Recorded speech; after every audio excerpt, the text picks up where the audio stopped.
Students, this is the front page of your computer application book. The name of the book is Computer Applications 9. It is a Frank Emo book. This book is designed as per the latest CIC curriculum. So from chapter 4 we are going to follow this new book. Okay, the chapter 4 is values and data types. This is the first part of your chapter number 4. Children, now we are going to learn about the programming language.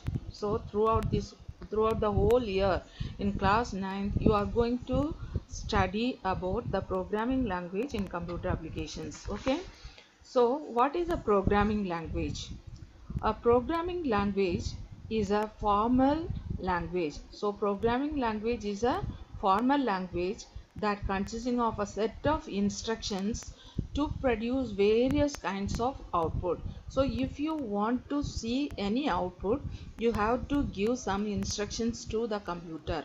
According to our instructions only, the computer will produce the output. Okay, most programming languages consisting of instructions for computers only. Okay, so before giving instructions to the computer, we have to learn some rules and regulations to give instructions to the computer. So here in Java programming language, first of all we are going to see what is a character set. A character set is a set of alphabets. Alphabets means the letters A to Z, and digits means 0 to 9, and some special characters. Special characters means the symbols, that is percentage and operator or operator at dollar symbol, etc. Okay, next one is ASCII code. What is ASCII code? The abbreviation of ASCII code is American Standard Code for Information Interchange. This code is basically used for identifying characters and numerals in a keyboard. Okay, so when we are writing the instructions through the computer, so through the keyboard, we are writing the programs by using the high level language, that is the alphabets. Okay, English alphabets. So each and every characters having some numerical values, the numbers. Okay, so this ASCII code is an encoding standard that assigns letters, digits and other characters with unique numbers starting from 0 to 255. So each and every character having 8-bit code, that is 1 byte. For example, the letters A to Z.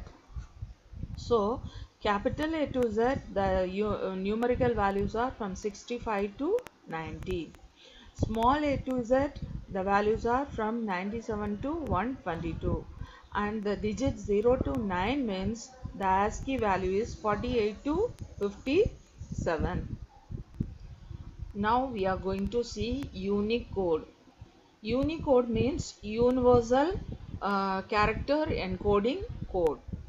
So Unicode is an international encoding standard for use with different languages and scripts, by which each letter, digits or symbol is assigned a unique numeric value starting from 0 to 65,535 as a 16-bit code, that is 2-byte code, that applies across different platforms and programs. So here in class 9th and 10th we are not using this Unicode standards, only ASCII code we use. So this Unicode is an international encoding standard. It is used, it defines the way individual characters are represented in text files, web pages and other type of documents. Okay, so this Unicode numbers, the first 0 to 225, the 225 numbers, they are using the ASCII values. Okay, in ASCII also we are using 0 to 225. ASCII code also we are using 0 to 225. So in the Unicode, the first 226 characters are ASCII values and the remaining are having different types of numbers. Okay. Now we are going to see about the tokens. So what is a token? Token is the fundamental building block of a program that represents a single element of a programming language. Java provides with the following tokens. Okay, so keywords, whatever keywords we are using in a program, that is do, for, boolean, break, like this, so many keywords are there. All the keywords are called as tokens.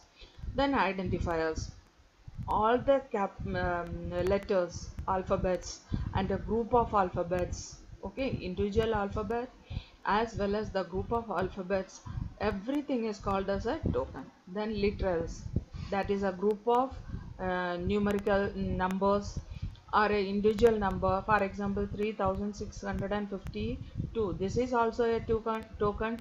If you write 3 only, it is also a token. Then the punctuators, that is semicolon, comma, double quote, colon, etc. These are also called as tokens. Operators, plus, minus, percentage, multiplication. So each and every single unit we are using in a program is called as a token. Next is keywords. Keywords are called as reserved words. Okay, that are reserved words. It has a special meaning and special significance. So, keyword is a reserved word that has a special significance to the compiler and cannot be used for anything else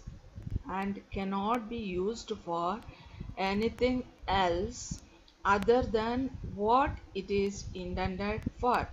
Wherever we need it, there in that place only we have to use the keywords. We cannot use the keywords as a variable name. When we are writing a variables, don't use all these keywords. So if you are not able to see here in your page, in your book, page number 46, one table is there, that is a group of keywords. That is, see, when we are writing the program by using do while loop, do is here, it is a keyword. Then end, data type end. Then while, void, try, throw, this, switch. So these are the group of keywords that is designed inside, that is that having some special significance. When they are developing the software, they are intended these keywords for a specific purpose. So for that purpose only we have to use these keywords. Next is identifiers. Identifiers means variables. Okay, so identifiers are the names of the variables, methods, classes, packages, and interfaces. For example, A, B, C. This is a variable name. So ABC is a variable name. It can hold the value 20. So the numerical value 20 is stored in the computer memory with the name ABC.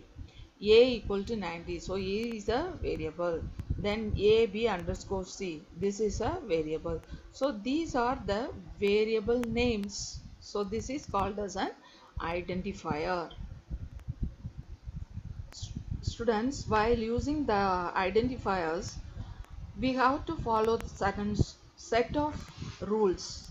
Okay, so while using identifiers, the following set of rules are to be kept in mind. First one, it can have any letter of the alphabet, that is capital or small, digits, underscore, and dollar sign characters. Second one, it should not begin with digits or should not contain any special characters. Third one, it cannot have a space between it. Fourth, it must not be a keyword. Fifth, it can be of any length.